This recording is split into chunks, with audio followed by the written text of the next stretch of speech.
Established in 1968, the Northern California Power Agency, or NCPA, is a joint powers authority consisting of community-owned utilities that join together to invest in power generation projects. Working together, NCPA members can achieve economies of scale to help their communities access lower-cost power. We have members from all over Northern California, so we have a very diverse group of members that have come together to supply power to their community, and they do that through power plants owned and operated by NCPA. NCPA owns and operates a nearly 800 megawatt fleet of generation facilities, including hydroelectric, geothermal, and natural gas resources. The Lodi Energy Center, or LEC, is the agency's newest addition to its generation fleet. It's a 300 megawatt combined cycle power plant located in one of California's richest agricultural regions. Commissioned for operation in 2012, the LEC provides power to 13 public agencies, including the California Department of Water Resources and several community-owned utilities. Lodi has a decades-long history of being innovators in farming and in energy, and the Lodi Energy Center itself is one of the leading plants in the country. The Lodi Energy Center has played a very critical role over the last couple of years as we've faced everything from PSPS, the public safety power shutoffs, to flex alerts and heat waves. And as we address these changes in the climate in real time, the Lodi Energy Center plays a huge part in being able to fire up and provide power when other renewable sources start to draw down. The Northern California Power Agency has always strived to work closely with the state to help achieve our shared environmental objectives. In the 2000s, we came together, built the Lodi Energy Center, and that project was designed to help integrate the intermittent renewables that were coming on, spurred by the state's renewable portfolio standard. And now today we look to continue to work with the state to meet the new goal of 100% decarbonization of the electricity industry by 2045. One of our concerns here at the Lodi Energy Center is this plant came online in 2012. That was 9 years ago. And it has a 30-year debt structure and useful life. So how do we repurpose something that's so new, so valuable, so important to the state, located in the right location, close to load, and help it become a bigger part of the decarbonized electric sector? All of the solutions we initially looked at involved the end of combined cycle plants. They involve the end of combustion turbines and the end of natural gas.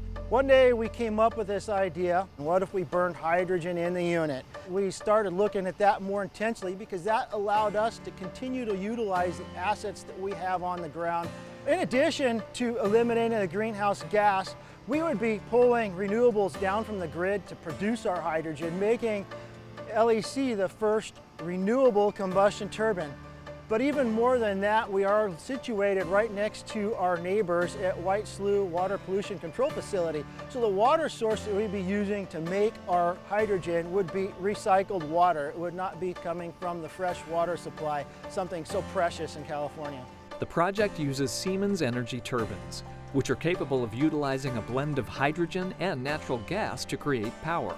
While hydrogen production and use processes have been around for years, the use of hydrogen as an alternative, lower-emitting fuel for existing power plants has not yet been demonstrated. Hydrogen's really important. It's really important for the world because the world wants to decarbonize. And one of the ways to help it decarbonize is by utilizing hydrogen in place of fossil fuels. And that's what NCPA is looking to do, utilize green hydrogen on their site and burn it inside of our gas turbines. This plant has what I call 3 legs of the stool. It has access to renewable energy, it has access to the water, and it has an engine that can fire up to 30% today and 100% tomorrow. You need to have on-demand power generation to really provide that reliability the grid needs. And what NCPA is doing here is they're looking at hydrogen and giving them the flexibility to burn a much cleaner fuel, and it really complements and integrates in well with a renewable type grid. There's actually a lot more benefit than just the energy sector from us being able to convert part of this plant to blending green hydrogen. The transportation sector has a lot of potential for converting some of the traditional diesel and fuel cars and trucks on the road to being able to burn green hydrogen.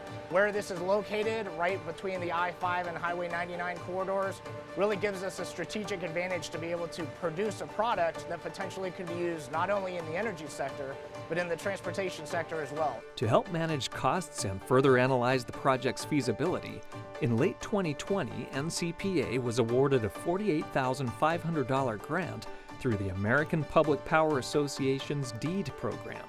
With a significant portion of the planning underway, NCPA is working toward bringing the hydrogen-capable project online in 2023.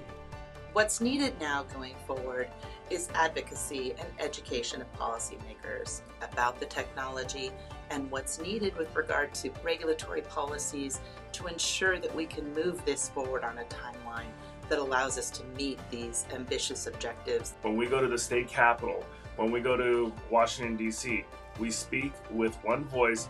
We are a tremendous resource because we have real-life examples of how these policies impact small communities as well as large cities. Every customer, every developer, everybody's talking about decarbonization and renewable energy.